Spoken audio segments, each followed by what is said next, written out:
Quem achou, diga amém. Quem não achou, só acompanha aqui na frente. Vamos lá. Vamos àqueles temas. Os irmãos lê o primeiro e as irmãs lê o segundo, até o 17. Vamos começar com os irmãos primeiro. Versículo 12. E ao anjo: a igreja que está em Pérgamo escreve: isso diz aquele que tem a espada lâmpada de dois fios. As irmãs agora, versículo 13. Eu conheço as tuas obras e onde habitas, que é onde está o trono de Satanás, e referentes o meu nome, e não negaste a minha fé, ainda nos dias antigos, minha fiel testemunha, o qual foi morto em vós, onde Satanás habita. Os irmãos 14. Mas algumas outras coisas tenho contra ti, porque tens lá os que seguem a doutrina de Balaão, a qual ensinava a Balaque a lançar tropeços diante dos filhos de Israel, para que comessem os sacrifícios da idolatria e forjassem. As irmãs 15. Assim tens também os que seguem a doutrina dos nicolaítas, o que eu conheço. Os irmãos 16. Arrepende-te, pois, quando não em breve virei a ti, e contra eles batalharei com a espada da minha boca. Todos juntos os 17. Quem tem ouvidos, ouça, o que o Espírito diz à igreja. Ao envelhecer, darei eu a comer no maná escondido, e dar-lhe uma pedra branca, e na pedra um novo nome escrito, o qual ninguém conhece, senão aquele que o recebe. Você pode se sentar? Bom, como de costume, né, vamos estar falando algumas coisas no aspecto geral da cidade e depois vamos interpretar versículo por versículo. Né? Para quem está vindo pela primeira vez, nós estamos falando sobre o Apocalipse, que é o livro que fala sobre as últimas coisas. E o começo desse livro, ele traz 7 cartas às 7 igrejas da Ásia, e cada carta dessa ela tem um sentido tanto para a igreja daquela época, quanto para a igreja de hoje e também para a igreja na história da igreja. Quando nós já falamos sobre 3 igrejas, aliás, sobre 2 igrejas, e hoje é a terceira igreja, da 7. Ok? Então vamos lá. Primeiro vamos entender a estrutura, para quando você for ler em casa. Quem é que leu já em casa essas cartas? Essa carta aqui, a Pérgamo. Alguém leu? Já tem uns irmãos que estão lendo. Bom, das outras cartas anteriores, alguém leu? A de Éfeso e Esmirna? Então, pega um dia aí no final de semana para aproveitar que está frio agora, já faz um caldo lá e vamos ler o texto. São textos bem pequenininhos. É fácil leitura. Então, a primeira questão é a estrutura. Qual que é a estrutura aqui do texto, quando você for ler? São bem poucos versículos. 1, 2, 3, 4, 5. São 6 versículos somente. Nesses 6 versículos, o que ele faz? Como todas as cartas, ele começa saudando. No versículo 12, ele sauda a igreja. Só que uma questão característica importante das saudações, todas as cartas de Jesus se apresentam de uma forma, na saudação já. Se você for ver na igreja de Éfeso, ele se apresenta de uma forma, na igreja de Esmirna de uma. E hoje ele se apresenta de uma forma bem especial. Vamos falar daqui a pouco. Certo? Depois o que ele faz? Ele vem e elogia a igreja. Ele fala as coisas boas que essa igreja faz. No caso dessa igreja, no versículo 13. No 14 e 15, ele já mostra a reprovação, o que eles estão fazendo de errado.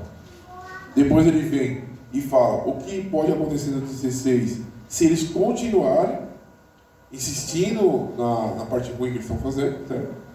E sempre termina com uma promessa. No caso, ele no 17, ele termina com uma promessa. Então, basicamente, essa é a estrutura, certo? São somente 6 versículos. Se você for ler rápido, ainda mais depois que já teve a explicação, vocês vão gastar no máximo aí 10 minutos estourando, tá? Para ler em casa. Vamos lá.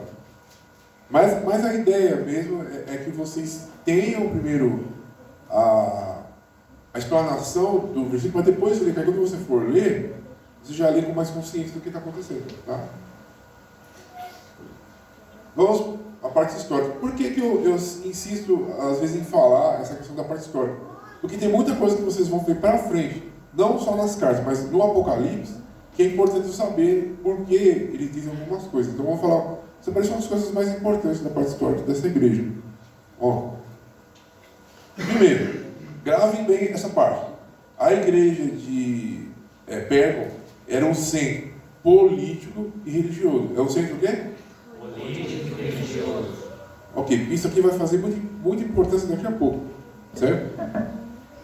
Outra coisa importante, ela tinha um templo, na verdade ela tinha uma escola de medicina que era a escola mais importante da época. Assim como a igreja de Esmirna, mas a igreja de Pérgamo era a escola que ensinava quase todos os médicos da região, tudo que falava sobre medicina era da igreja de Pérgamo, na cidade de Pérgamo, certo? E eles cultuavam uma deusa que era a deusa da saúde, porque eles possuíam uma importante escola e então eles atribuíam a saúde, a sanidade, todos a essa deusa que, segundo a cultura deles, era que providenciava a eles o conhecimento da medicina. Tá? Era uma igreja bem próxima de Éfeso, e a cidade era muito próxima, e elas tinham muitas coisas em comum. Se você pegar Éfeso, era 120 quilômetros de distância de Pérgamo. 120 quilômetros da Lávia, né, Tiago? Pouso Alegre, né? Lávia não. Pouso Alegre. Então, assim, não é tão longe. Ou seja, eles tinham muitos costumes. Porque às vezes a gente está olhando as cartas, parece que são igrejas bem distantes umas das outras, mas não, eram igrejas bem próximas. E eles compartilhavam de muitas coisas. Outra coisa importante, isso vocês precisam gravar também. Na cidade de Pérgamo tinha uma biblioteca, que era a maior biblioteca que existia na época. Diz a história que lá tinha 200 mil livros, que eles herdaram do famoso Alexandre o Grande. Né? Então era uma cidade eles eram metidos a cultos. Eles eram muito cultos, gostavam muito de ler, e tudo para eles era baseado na ciência. E esse aspecto vai influenciar na igreja, daqui a pouco vocês vão ver na parte teológica. Outra coisa importante, o nome Pérgamo. Quem sabe me dizer o que significa Pérgamo? Alguém já parou para pensar? Muita gente confunde e fala que vem dos pergaminhos, né? Porque a cidade de Pérgamo foi a primeira que construiu um pergaminho, mas não é por causa disso. Pérgamo significa casamento. Então, grava esse nome. Pérgamo significa casamento. E uma das características dessa igreja, ela foi a primeira igreja que se casou, sabe com quem?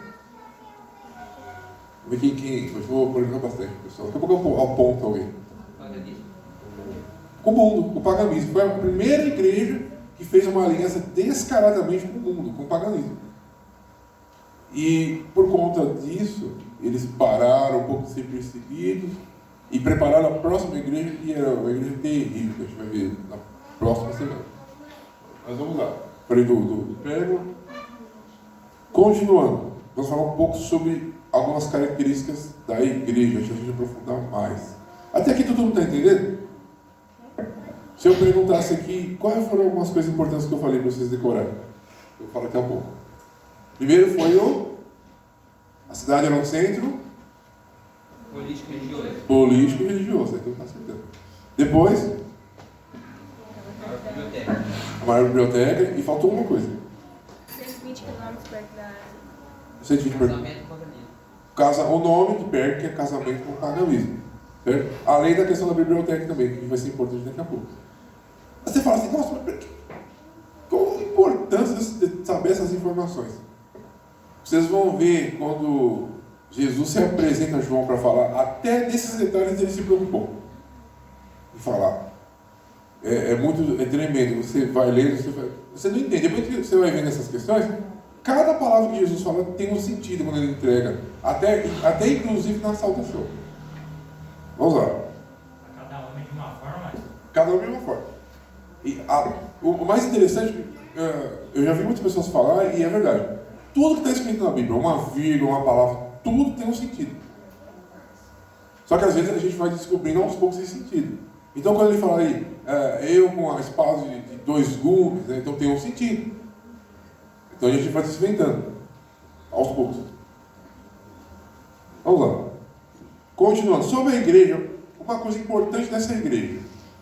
Ela não negou a fé.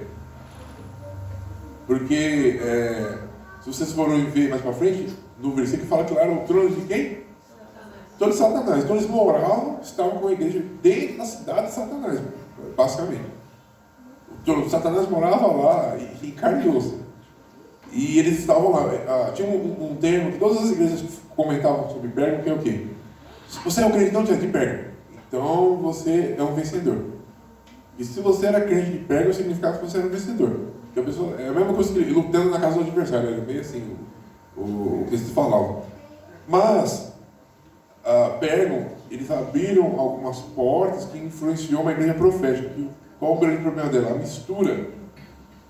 Pérgamo começou a se misturar. Por quê? Muitos cristãos eles não aguentaram a pressão do paganismo. Isso começou entrando de pouquinho na igreja e foi se misturando. E depois vocês vão ver o que aconteceu. Já falei do trono de Satanás, agora uma questão. Por que falava ali que Pérgamo era o trono de Satanás? É uma coisa ali do catolicismo? Está quente, né? Está bem quente. Ele falou se tem alguma coisa aí com o catolicismo. Posso falar? Governador romano, o que mais? Estou tudo quente. Cadê as irmãs? Tem várias teorias. Uma delas que eu já vou adiantar para os irmãos é que essa cidade de Pérgamo ela fazia parte da Babilônia antiga. E outra, o imperador morava na cidade.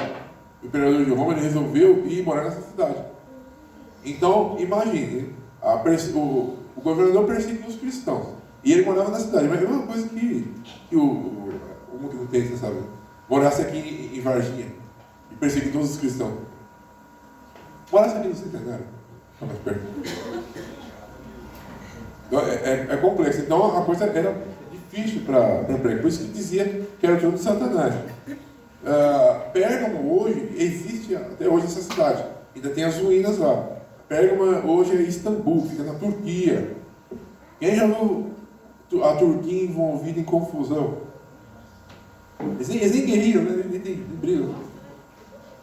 Até hoje, a Turquia, Istambul seria hoje a Pérgamo. Tá? E tem uma questão profética também nessa fala. Falavam que era o trono de Satanás, porque o governador morava lá, mas por quê?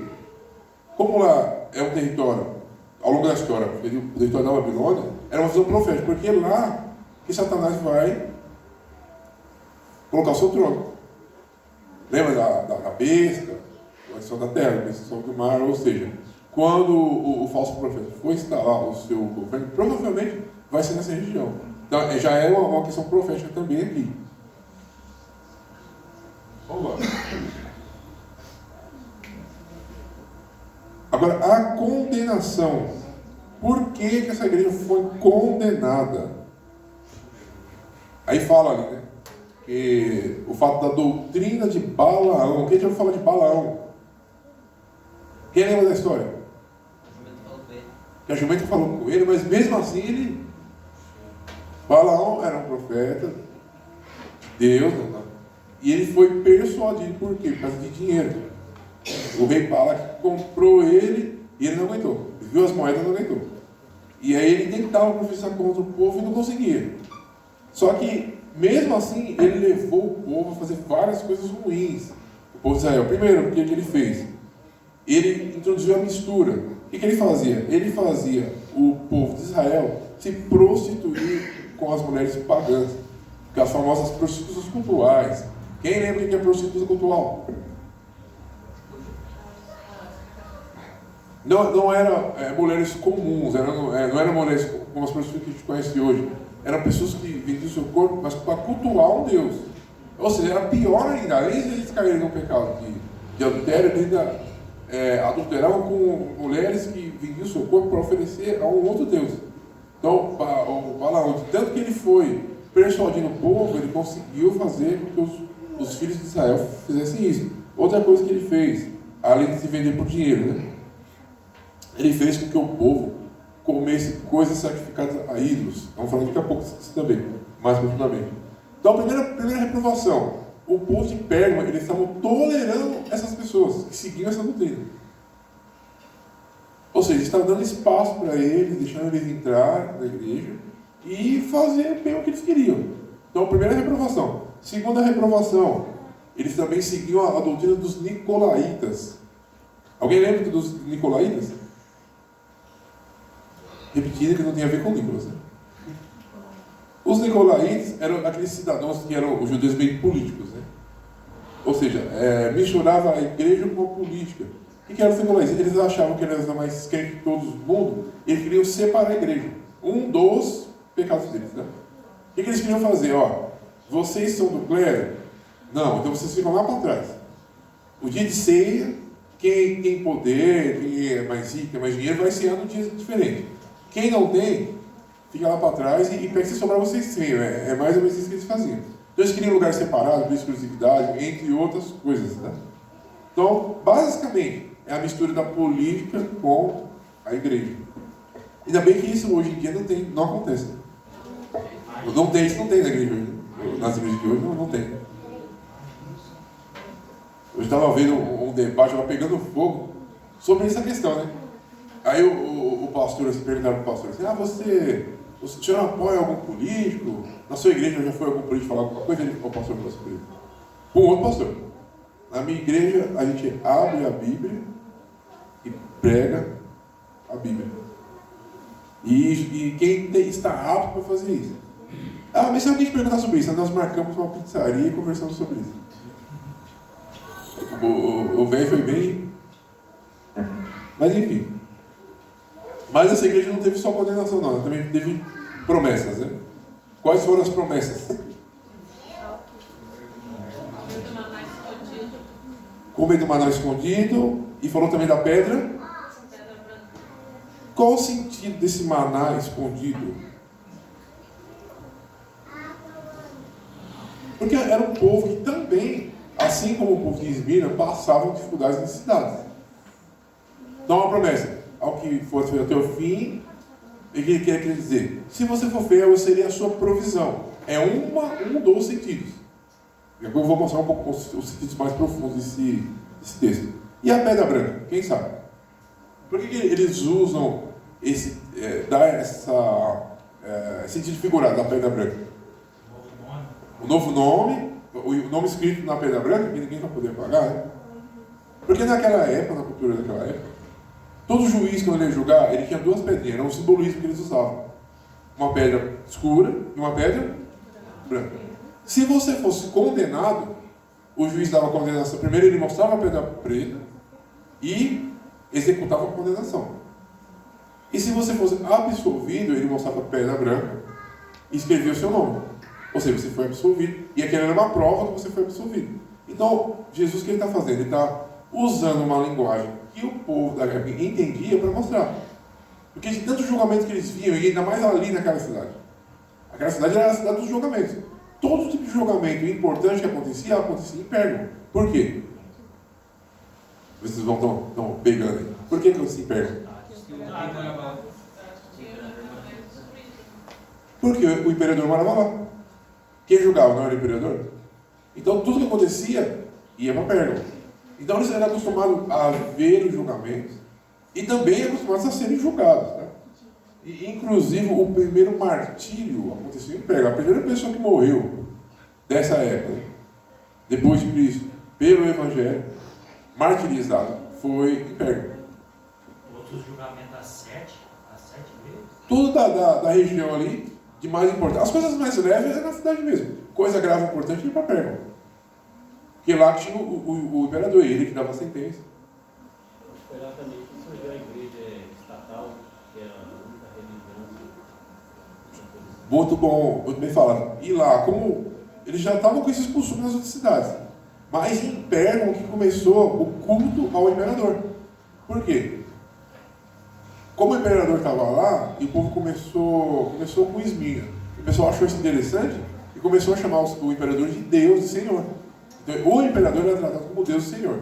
E o que acontecia? Os cristãos, da mesma forma que Esmirna, eles não queriam chamar o imperador de quê? De Deus e Senhor. E isso era tido como uma alta traição. Então eles sofriam demais, demais. E você não falava, e eles iam em cima mesmo, então a igreja sofreu bastante. A igreja de Pérgamo. Então muitos começaram o quê? A não aguentar essa tribulação. E aí começou a entrar o quê? Os nicolaítas, de Levinho, os balaitas, e começou a corromper a igreja. Vamos lá, agora eu vou falar sobre os versículos. Alguém tem uma dúvida até aqui? Vai ir em casa tudo certo aqui? Então tá bom. Vamos para a parte teológica. Vou pegar a parte teológica. Eu vou pegar os versículos e explicar um pouco mais aprofundado. Primeiro, o Apocalipse 2:12. A gente não precisa ler, já leu. Mas se você pegar o Apocalipse 2:12, ele fala sobre o símbolo, sobre a espada de dois. Tem versão que fala dois gumes, dois fios, mas é a mesma coisa. O que é uma espada de dois fios? Os dois lados. Certo? O que ele está querendo dizer ali? Para os romanos, a espada era símbolo de juízo, símbolo de guerra. É um dos símbolos. Símbolo de quê? Isso não é literatura romana. Então os cristãos que estavam ali, você fala assim, mas Pérgamo não era uma cidade romana. Era uma cidade romana? Era ou era agora? Quem acha que era? Era uma cidade grega. Só que como o imperador morava lá, ela fazia parte de Roma. Então, eles tinham a cultura de Roma. Greco-romano, dos gregos e do romano. Então, para eles, espadas iam ser assim. Então, você imagina os crentes que estão ali. Quando vê Jesus e ele entrega essa profecia. E que ele é uma espada de dois gumes. Para a gente que está vendo hoje, às vezes você tem que interpretar. Não faz tanto sentido, né? Você pegar uma pessoa que fala que tem a boca e fala de uma espada que corta dos dois lados. É estranho para a gente que ouve. Mas para eles, fez sentido. Por quê? Eles estavam acostumados. Espada era sempre de guerra. Ou seja, o que Jesus estava falando? Eu sou quem guerreia para vocês. Quem faz o juízo, quem guerreia. E eu sou o justo juiz. Isso que ele está querendo dizer. É uma figura de linguagem para que eles entendessem. Outra coisa. A espada para os romanos era um símbolo de poder de quê? Executar pena capital, pena de morte. Normalmente, quando a pessoa era condenada à espada, eles cortavam a cabeça, eles eram bem violentos. Então, o que Jesus está dizendo? Eu que faço, executo a pena capital por vocês. Foi uma fala profética aqui? Porque nesse próprio princípio vocês vão ver que muita gente morreu. Inclusive eles citam aqui, né? E aí? Jesus estava falando que ele era a espada de dois gumes, que guerreava, que executa a pena capital. Por esse povo. E aí? É uma promessa. No Apocalipse não está se descrevendo? Ou Jesus for lá no Armagedon, o que ele vai fazer? Vai matar todo mundo que foi contra o povo dele. Então é uma visão profética. Depois você descendo um pouco mais, um paralelo ao governador também. Por quê? O governador tinha o poder de decidir se uma pessoa ia viver ou morrer. Então Jesus está falando, o poder não é do governador. Não é do político, não é dos governos, de ninguém. O poder é meu. Ele está dizendo aqui. Eu que decido se vocês vão morrer ou vão viver. Ou seja, ele estava aliviando. Está vendo que coisa interessante? Só nessa saudação que ele deu no primeiro versículo 12, olha o tanto de carne de alívio. Em poucas palavras que Jesus está passando para aquele povo. Um povo desesperado, um povo sofrido, com medo do futuro, do que ia acontecer. E Jesus vem só na saudação. Se fosse assim, se não tivesse sentido as saudações, ele saudaria todos iguais. Né? Salve, igual os irmãos, Santa Paz do Senhor. Salve a igreja de Damasco, né? Pronto. Mas não, todas elas ele faz uma saudação diferente e que tem um sentido. Vamos lá, continuando. Depois ele fala ainda continuando no versículo, o que ele fala ali? Das palavras de Jesus. A espada tem uma simbologia da palavra de Deus. Eu já até falei isso na escola bíblica uma vez. Ou seja, por que ele fala ali que da espada, e todos ali sabiam que a espada tem um sentido da palavra de Jesus, ou seja, das escrituras, do pergaminho, da nossa hoje a Bíblia. Mas por que ele faz questão de falar isso? De deixar nas entrelinhas implícito ali do texto. Que, na verdade, ele está querendo fazer um paralelo, ou seja, ele está querendo dar uma resposta contra algo da cidade. Os irmãos pegam isso aqui, difícil. Alguém tem um comentário? Porque a espada simboliza a palavra de Jesus, a palavra de Deus, a Bíblia. E por que ele, dentro disso aí, ele está simbolizando? Por que ele está dizendo isso? Lembra que eu falei que a cidade tinha uma biblioteca? Ou seja, eles se achavam muito cultos, eles tinham o poder do conhecimento, e Jesus está falando, não, eu sou a palavra, eu sou a espada de dois grupos, ou seja, eu sou a verdade. Então ele já deu o checkmate no governador, já falou que ele não tinha poder, quem tinha poder era ele, já falou que ele não decidia quem ia viver e quem ia morrer, e já estava dizendo quem era o dono do conhecimento. Ele, só na saudação, já queria dizer tudo isso para o povo. Então, é bem carregado de sentidos, né? Depois ele fala, a espada, o outro sentido da espada. Uma espada, ela tem, no mundo espiritual, né? A espada tem o poder de separar ímpios e justos. Por que ele vem esse sentido, no sentido da espada, de dois gumes, né? A igreja estava se corrompendo.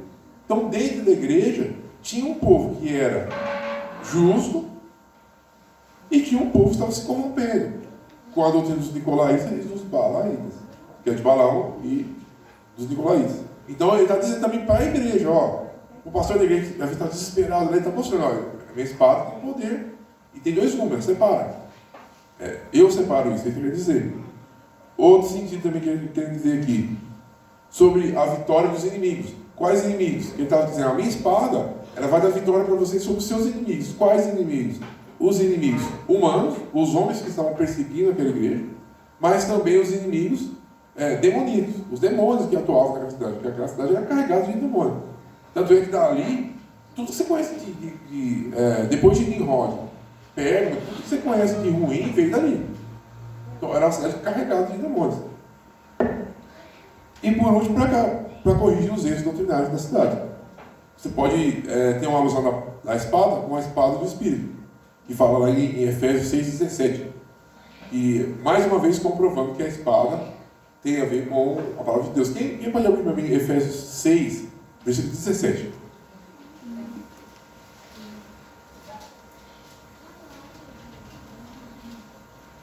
Quem achou? O que é? Efésios 6, versículo 17. Tomai também o capacete da salvação e a espada do Espírito, que é a palavra de Deus. Então ele já está dando ali. Se você já tem o capacete da salvação, e agora você vai fazer o quê? Vamos lutar com o quê? Com a espada do Espírito. Aí você me pergunta, o que é a espada do Espírito? A palavra de Deus. Então ele está dizendo ali. Certo? Então esse é o versículo 12. Vamos para o versículo 13 agora.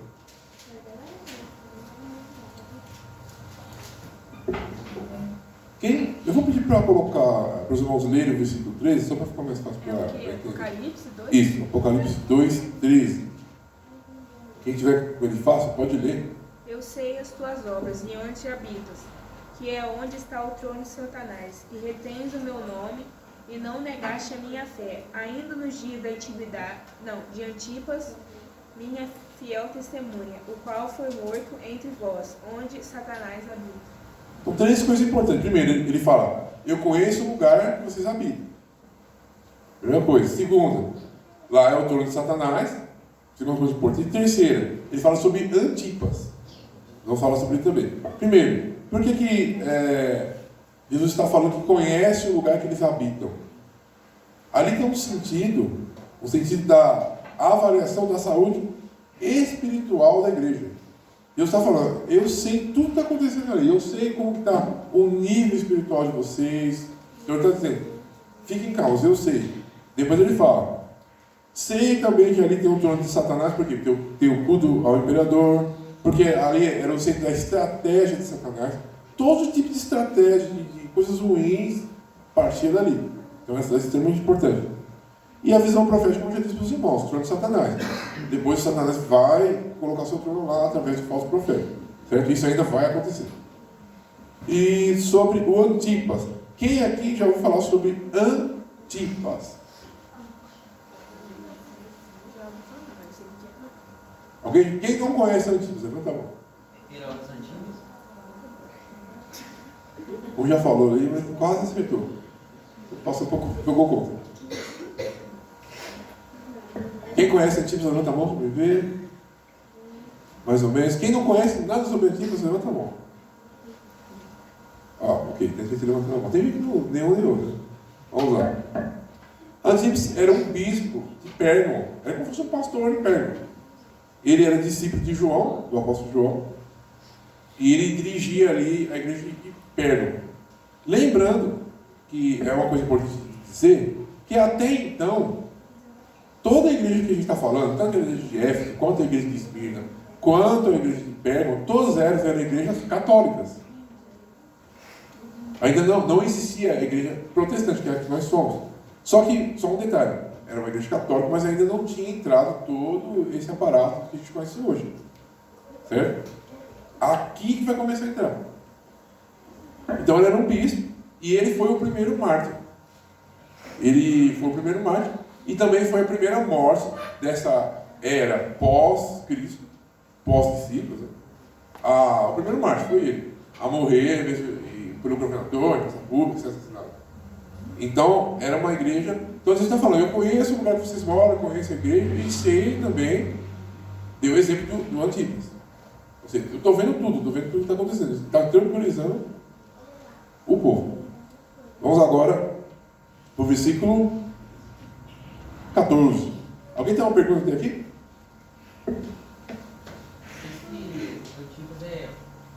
Já naquele tempo o imperador uniu a igreja com o império? Então, até aqui, ainda não. Mas daqui a pouco vai começar essa união. Que aí trouxe nossos colegas. Certo? Vamos lá. Pode ler para mim o 2,14.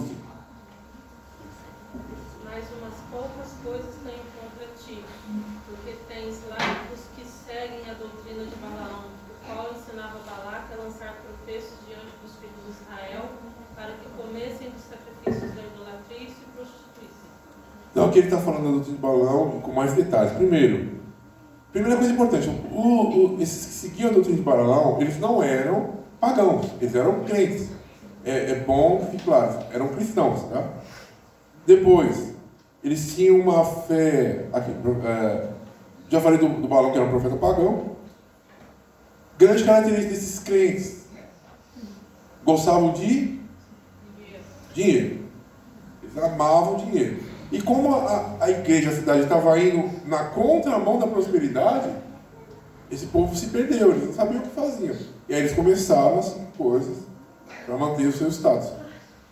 Eu falei que levou o povo a adorar ídolos, a ter relações com pagãos, tudo isso foi Balaão, esse povo seguia tudo isso. Outra coisa aqui, levou eles a comerem alimentos oferecidos. Quando a gente fala alimentos oferecidos a ídolos, aí tem uma coisa importante. Não, a palavra que é usada é uma palavra que serve para duas coisas. Tem a questão de você ir no mercado e comprar algo que foi oferecido a um Deus, certo? Não era tanto essa questão que acontecia lá. Acontecia mais a outra questão, era o quê? Eles iam em festas, e essas festas eram festas oferecidas aos deuses de Pérgamo. Então o que esses crentes faziam? Para não perder a festinha, eles iam, hoje é a festa para o deus Zeus. Aí eles iam lá, comiam os alimentos que estavam lá, participavam dessas festas, depois iam para a igreja numa boa. Né?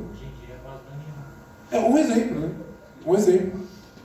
Então, esse era o problema deles. Não era que, eu fui no mercado, Será que eu comprei uma carne que essa carne é oferecida como ídolo? A gente não sabe, né? Não era esse o problema. O problema é que eles sabiam. Festa, a Copa do Avião, festa, não sei o que, eles iam lá, comiam, tudo sem problema. E o que isso significa, por exemplo, hoje em dia? Só que, além de eles fazerem essas festas, você quer pecar? Quer ir lá na sua festa? Ok. Só que eles queriam fazer na igreja. Eles queriam trazer tudo isso para dentro da igreja. Sabe, imitando o mundo. Esse que era o grande problema. Eles estavam trazendo isso para dentro da igreja. Mas que nem de hoje, tem uma igreja que está trazendo o mundo para dentro da igreja.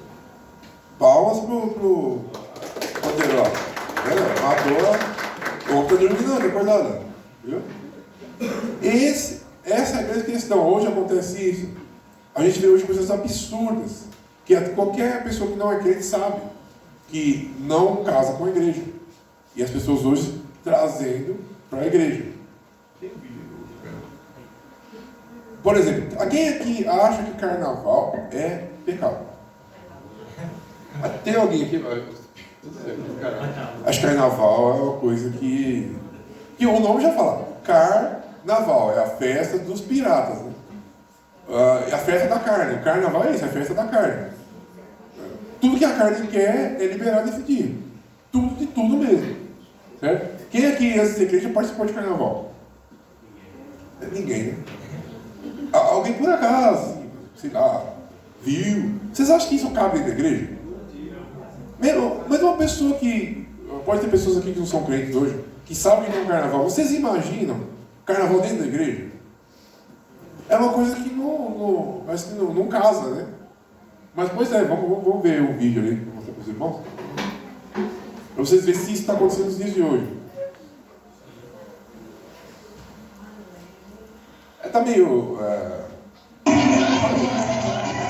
Vocês enxergar. Você é na igreja.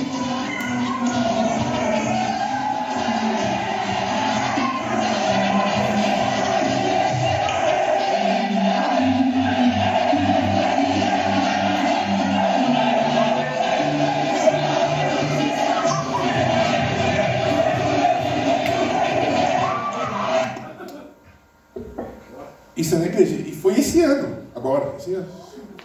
Aí você vai falar, não, isso aí é para prender os jovens, é melhor eles estarem na igreja. Que a igreja fala, é melhor eles estarem fazendo uma festa para Zeus aqui dentro da igreja do que lá no templo de Zeus, né? É meio isso, mas cabe isso na igreja? Não cabe, mas acontece. Festa junina dentro da igreja. E de cara, qualquer um que entender um pouquinho só da história da igreja católica, vai saber que a festa junina e julina é para quem? São João. Agora, tem base de você fazer uma festa junina ou julina na igreja? Não faz sentido, porque a festa, ela já é para São João. É a mesma coisa você fazer Halloween na igreja. O que é o Halloween? Dia das bruxas. Qualquer satanista, você pergunta para ele, ele vai te falar o que é Halloween. Aí depois eles foram mascarando isso e fazendo ficar aquela coisa cômica, mais bonitinha, né? De você colocar fantasias. Mas o princípio disso não era um dia de sacrifícios. Todo mundo que entende um pouco, se você procurar, precisa ir em coisas cristãs, você procura na internet, você vai ver, explicando o que é. Aí você vai fazer um Halloween na igreja. É um pouco estranho, né?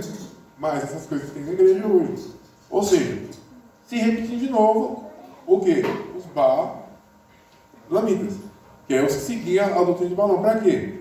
Tudo isso para encher a igreja, para ter status, para ter poder. Eles falam que a igreja perde, ela adulterava espiritualmente. Foi bom. Toda vez que você fala na Bíblia sobre prostituição, ela pode ser literal, mas normalmente ele quer dizer que você está se prostituindo contra a palavra de Deus. Você muda a palavra de Deus, você está se prostituindo contra ela. Então, era o que essa igreja fez. Era uma igreja jóia, só que no começo estava tudo bonitinho com eles, né? Mas depois a coisa vai indo mais para frente e complica. Podia dar diversos exemplos aqui, né? Mas vamos ver a segunda fase. Outro problema da igreja eram os nicolaítas. Né? Quem eram os nicolaítas? Eram crentes que tinham uma fé, eles tinham fé, eram crentes, só que é uma fé acomodada. O que é um crente com fé acomodada? É um perigo. Fé acomodada é um mal que atinge a igreja hoje em dia, é um perigo isso. Que é o crente que ele vem na igreja por vir, esse é o baixo cartão. Ele parou ali, entendeu? A vida dele espiritual não vai nem para frente e nem para trás. Uma vez por ano ele tem uma evolução. O que acontece? Ele desce a fé na igreja. Que às vezes vem um carnaval, alguma coisa, ele dá uma descida na fé. Aí estava no 5 e vai para o 4. Até que chega um momento que ele fica no 0, mas fica na igreja. Eu conheço um crente que chegava à época de folia de reis e saía da igreja para se vestir de maduro. E tem igrejas hoje, principalmente igrejas do interior, bem interior mesmo, que eles fazem festa de folia de reis na igreja. Pega as pessoas da igreja, parece uma brincadeira, tem base isso. A mesma com esse bem de folia de reis. Tem base, você sair com os crentes da igreja do folia de reis. Sempre folia de reis já é uma festa pagã, o nome já fala.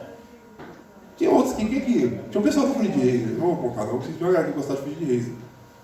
Sabe que é cultural, enfim, mas não baixo. Tiago tá dando a volta. Não é coisa que não dá. Depois o que ele fala aqui do Nicolaíta? Para que eles faziam isso? Para poder desfrutar as práticas pecaminosas da sociedade de Pérgamo, que tinha muita coisa lá à vontade.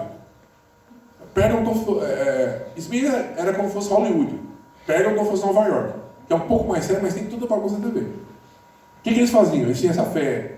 Eu sou crente, mas eu apoio as causas, sabe? Que não tem a ver com a ética cristã. Então, eles usavam o intelectualismo para poder deturpar o evangelho. É basicamente isso. Isso acontece hoje? Nas igrejas de hoje, dos dias de hoje acontece? Me dê um exemplo aí. Quem pode me dar um exemplo? Eu sou crente, mas jogo um time nas cartas. Esse aí já tá leve. Sou crente, mas jogo um bicho. Então, eu sou crente, mas eu defendo a causa do aborto. Porque é uma coisa que na moda, entendeu? Se eu falar que eu sou crente, mas sou feminista. Quem é feminista? Da mulher dele. Mas bem, eu sou crente, mas eu apoio a causa do, né? Eu sou crente, mas eu voto no Lula. Alguém falou aí, mas é por aí mesmo. A moda de hoje também, cara. Eu sou crente, mas sou LGBT. É por aí. É por aí. Parece que é um escândalo, não é. Isso tem na igreja hoje. Não se espanta, isso existe na igreja. Então a pessoa, ela quer ser crente e ela começa a inventar um monte de teoria intelectual para poder argumentar sobre isso. Agora, o escândalo maior desse ano foi o quê? Se nós somos crentes, se você é crente, mesmo se você é cristão, né? Que é católico, os cristãos são católicos, todo mundo que segue tem a Bíblia como um monumento. A regra de fé é a Bíblia, mesmo que a Bíblia esteja adulterada, tem coisa errada na Bíblia, mas é a Bíblia. Agora, se você é crente e não segue a Bíblia, para você a Bíblia não serve para nada, você é o quê? Pagão. É pagão. Mas aí vamos colocar mais um aí para vocês. É o melhor. É isso aí. O pastor, né? Pode promovendo uma grande revolução e uma grande transformação no mundo. Então a gente precisa atualizar a Bíblia, porque se eu não atualizo a Bíblia e se eu leio literalmente e digo está suficiente a leitura literal da Escritura, eu legitimo escravidão. Da mesma forma que tem gente ainda hoje legitimando o machismo, dizendo que o marido é o cabeça da mulher e a mulher tem que ser submissa. E não leu direito a Escritura, não atualizou a Escritura. Então, se queremos ser cartas para o novo mundo, e se a igreja quer ser carta para o novo mundo, nós vamos precisar atualizar a Escritura, e vamos ter que fazer essa atualização e ter essa coragem de enfrentar os pecados de gênero da nossa sociedade, enfrentar a questão da homossexualidade, da homoafetividade e dos gays que frequentam as nossas comunidades, estão dentro das nossas comunidades, mas continuam sendo condenados ao inferno por causa de 2 ou 3 textos bíblicos que não foram atualizados. Esse pastor é homossexual, né? Não, pior que por enquanto ainda não. Né? Mas isso aqui é um pastor, é verdade, é uma polêmica, e foi esse ano, é tudo assim, essas coisas começam esse ano. Agora, se um pastor está pregando isso na igreja, você precisa atualizar a Bíblia? Se for assim, cada época tinha que atualizar. Né? Pois é. Sendo que Deus é onipresente, onisciente, a Bíblia fala que Deus foi inspirado, a verdade da Bíblia é uma só. Se você fala assim, nós temos que melhorar a tradução, que muita tradução está errada, ok. Mas o texto bíblico, a verdade bíblica, não. Ainda mais uma questão moral, eu gostasse de conselho aqui, moral sempre foi.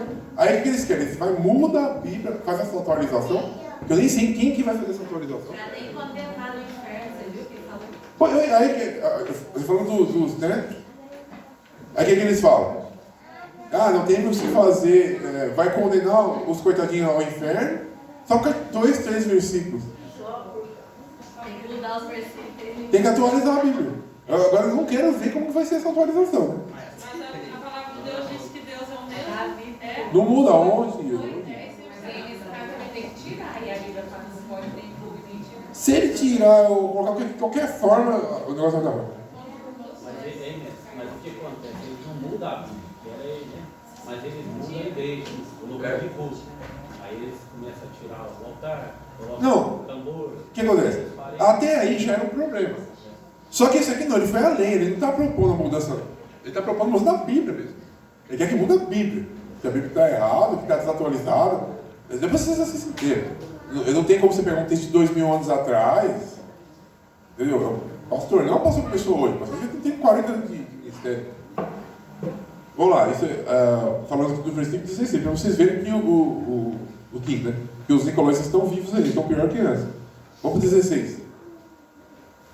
Arrepende-te, pois, quando não, em breve virei a ti, e contra eles batalharei com a espada da minha boca. Olha que forte. É como se Jesus estivesse falando para esse pastor aqui, para todos esses outros que vocês vão ver, se vocês procurarem na internet, tem um monte, tá? Arrepende-te, por quê? Quando não, em breve virei a ti, e contra eles batalharei com a espada da minha boca. Olha que pesado, hein? Brevemente, ou seja, falando da segunda vinda de Cristo. E os juízos da história também, né? Que, no caso daquela época, teve juízo na história, teve várias cobranças, a igreja foi dissipada, enfim. Mas na visão profética é a segunda volta de Cristo. E a espada que sai da sua boca, que é a palavra de Deus. Pela palavra de Deus, ele vai condenar tudo isso. Pode desatualizar, fazer o que for. Mas quando chegar o momento, ele vai tirar tudo isso. O último 17 agora. Quem? Pode ler, quem achou? Quem tem ouvidos ouça o que o Espírito diz às igrejas. Ao que vencer darei ao comer do maná escondido, e dali-ei uma pedra branca, e na pedra um novo nome escrito, o qual ninguém conhece senão aquele que o recebe. Só um comentário sobre o maná escondido, né? Que é o quê? Na tradição judaica, isso não é uma coisa comprovada, mas se for ver livros históricos sobre a tradição judaica, falam sobre isso. Eles criam que quando a arca do Senhor foi escondida, ela foi perdida totalmente em 586 a.C. Eles criam que o profeta Jeremias profetizou que um anjo escondeu essa arca, o maná dessa arca. E no momento dos fins dos tempos, ele daria. Mas isso levando na visão profética é o quê? Se você pega ali na Bíblia, em João 6, do 35 ao 40, Jesus fala o quê? Eu sou o pão vivo que desce do céu, na vida, e vai. Ou seja, nos fins dos tempos, nas eras que nós estamos vivendo, Jesus ia começar a soltar o quê? O maná. O maná é a palavra. Ele ia começar a soltar a palavra, como nunca se foi visto antes. Muita gente falando verdade, muitas profecias, muita coisa acontecendo. No final do tempo, ele ia soltar esse maná. Não, numa visão profética. A pretinha branca eu já disse para os irmãos o que é. Agora, para a gente ir para a parte final, lembra que eu falei para os irmãos que cada igreja dessa ela representa alguma coisa da igreja histórica? Essa igreja, ela representa o ano 313, foi a época de Constantino, o imperador romano Constantino, a cidade de Constantinopla. É uma cidade muito famosa. O que aconteceu com Constantino? O Constantino ia guerrear. Só que ele estava com medo, assim de guerrear. Então o que ele fez? Diz ele que teve uma visão. E nessa visão, ele via a vitória dele, ele viu o sinal de uma cruz. E nessa cruz, no sinal dessa cruz, está dizendo, vá e vencerás, no idioma deles. E foi feito, ele foi e falou que se ele fosse vencer, resumindo, ele ia oficializar a religião oficial como os cristãos. E foi dito, ele foi e venceu. Só que aconteceu o seguinte, ele chegou, oficializou mesmo, uma coisa que ele fez. Ele trocou todos os símbolos dos soldados de Roma, colocou essa cruz, simbolizando o cristianismo. A mesma cruz que nós conhecemos aqui, né? Certo? Ok. Aí todo mundo, que bênção, né? Agora o nosso presidente é crente, é cristão, governador, agora está tudo ótimo, né? Só que foi o quê? A união da política com a igreja. O que ele fez? Só que lá tinha os sacerdotes de Baal, dos templos, que essa cidade vinha, as sacerdotisas iam tudo para lá e ensinavam o povo, filho dos reis, ou seja, isso está extremamente pagano. E aí, como que de repente você chega assim, tá lá um monte de sacerdote de Baal, os caras, o Pai de Santo, tudo lá, você fala, a partir de hoje o Brasil, a religião oficial é cristã. O povo ia matar todo mundo, né? Olha a revolta que eles iam causar. O que o governador fez para ficar mais fácil? Ele trocou os ídolos, que era Zeus, Baal, todo esse povo, trocou por quem? Pelos ídolos cristãos. Aí o que você tem agora? São Paulo, São Pedro, São João, São Anás, e vai. Ou seja, foi trocando. Para quê? Para poder ficar tranquilo. Só que nisso teve um monte de coisa que ele trocou, inclusive a Páscoa, o Natal. Lembra que eu falei na escola? Foi na escola bíblica isso. Constantino, que ele era o rei, para ficar bem com todo mundo. E ele também, ele não era cristão, ele era pagão. Só que ele foi adaptando. Ó, na Páscoa tem lá os 40 dias, a quarentena, né?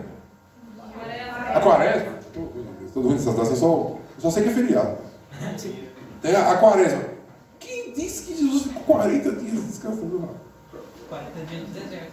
Lembra o que eram os 40 dias? Quem estava na escola bíblica vai saber. Nimrod e o seu filho de Tamiramis, eles criam que toda a época do ano ele ressuscitava, então eles ficavam 40 dias de jejum, porque ele voltava e abençoava ele. Aí o que eles faziam? Pegavam um pão, davam para eles, um vinho. E eles pegavam também os coelhos, eu já falei isso, e ofereciam porque era o sinal da fertilidade. Ou seja, esses movimentos, a Páscoa, é cristã? Daí que vem isso, do coelho. Daí que veio, dentre muitas coisas que eu falei com bastante extenso na escola sobre isso. Ou seja, mistura da igreja com o mundo. Aí pareceu que foi ótimo, né? Mas não foi. Aí, nisso começou a ser incluso diversas teologias. Quais as teologias? Por exemplo, oração pelos mortos, porque os caras eram espíritas. Resumindo, eles eram magos espíritas, a maioria deles eram magos espíritas. Então eles acreditavam na conversa com os mortos voltavam. Então o que eles faziam? O Constantino, para não perder, para não ter problema, ele colocou, induziu, os sacerdotes colocaram a oração pelos mortos, como uma doutrina do cristianismo. E aí depois que veio a adoração aos santos e aos anjos. São Miguel, São Bernardo. Aí se resume tudo, então. Aí dá para entender um pouco o que aconteceu. Até então, era uma igreja só. Certo? E aí veio o nome que a gente conhece, né? Católico significa igreja universal. Ou seja, era uma igreja só. Para toda a província, era só uma igreja. Porque Constantino era o rei, eles dominavam o mundo inteiro naquela época. Eles eram o Alexandre o Grande, tinha vencido tudo. Então eles oficiaram uma região que era do mundo inteiro. E aí o que mais entrou? Adoração e a doutrina do... Porque aí o que acontecia? O povo ficava fazendo um monte de coisa aí, falava, nossa, e agora? Fica tranquilo. Começou um projeto de fazer um templo, que até hoje tem, né, em Roma. Os castelos, né, os templos. E isso precisa de grana. Aí como você fez? Pô, você tem que dar uma ajuda aí, né, para poder... Aí o povo começou a ajudar e foi. Vocês sabem como é que Constantino fez para convencer o povo a ser cristão? Foi bem simples. Começou a oferecer presente. O que ele fazia? Ó, quem se batizava, quem só era oficializado no censo, quem se batizava. Quem se batizava, ele dava corrente de ouro puro. Pessoal, o povo todo pobre. Depende do governador dando corrente de ouro, só para entrar na água. O povo nem sabia o que estava acontecendo. Eles iam. Corrente de prata, tecido de linho fino, que era uma coisa extremamente cara para ele. Ele dava de graça, linho fino, ouro, mantimento. Hoje as igrejas dão muitas coisas para as pessoas. Ele era imperador, era um cara na época. Constantino. Ele ganhou, ou seja, ele não queria guerra, não queria perseguir ninguém, ele queria se juntar. Acabou a violência, acabou a perseguição, só que acabou a igreja também. E assim foi. Mas nessa época, na igreja católica, até aqui estamos falando de igreja católica, tinha homens de Deus? Grandes homens de Deus. Vamos ver aqui para a gente encerrar. João Cristóvão foi o maior pregador que já existiu no mundo. Ninguém foi mais que ele em pregação. Nem antes dele, nem depois. Homens, né? Foi dessa época. O que mais? Jerônimo. A nossa tradução que a gente lê hoje, nós temos ela por causa de Jerônimo. O que Jerônimo fez? Primeiro ele traduziu do hebraico para o grego, que era a língua deles. Depois ele traduziu para o latim, que é a nossa língua, a mãe, né? Aí você tem a versão Vulgata Latina, e dessa Vulgata Latina, que foi saindo todas as traduções bíblicas que a gente tem hoje na América Latina. Foi ele que fez. Ele viveu para isso. Grande homem de Deus. Augustinho de Hipona, quem já falou do Augustinho? O pessoal chama de Santo Agostinho. Até um cuidado, quando os irmãos forem ler o texto, tomem cuidado para não falar, vamos ler o texto de São João, São Paulo. Porque quem acrescentou o São aos textos, não é no texto original, o texto original não tem isso. Foi dessa época que foi acrescentado. Então tome cuidado, vamos ler o livro de São Mateus. Não, tome cuidado, livro de Mateus. Mas aí, o Augustinho de Hipona foi o maior teólogo que já existiu. Quase todas as doutrinas sistemáticas, depois do apóstolo Paulo, foi ele que fez, dessa época também. E para terminar, Jesus já deixou o juízo, resumiu. Qual que é o juízo? Se vocês não se arrependerem, o que ele vai fazer? Batalharei com a espada da minha boca. Breve virei a ti. Batalharei. Armagedon. Jesus voltar e vai batalhar contra todos os que forem contra Israel, né? E provavelmente, quem estiver aqui e não obedecer, vai estar por lá também. Eu não vou ter. Quem vai estar por lá, diz amém? Tiago? Não.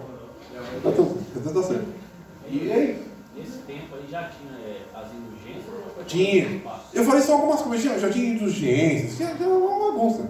E tudo voltado para a grana, para quê? Para a construção desse tempo. Certo? Agora, a próxima igreja, que eu vou falar semana que vem, já deixando o spoiler, vai ser a que originou a nossa igreja de hoje, que é a igreja protestante. E começou toda essa linha de pecados, não começou na igreja? Alguém se levantou e foi contra. Então vamos falar sobre isso na próximo culto em si. Eu agradeço os irmãos por isso terem vindo, mesmo com frio. É difícil, é dificultoso, porque começo de semana, frio, serviço, mas se esforcem para vir, porque é um momento que a gente precisa muito saber sobre a palavra de Deus. E eu convido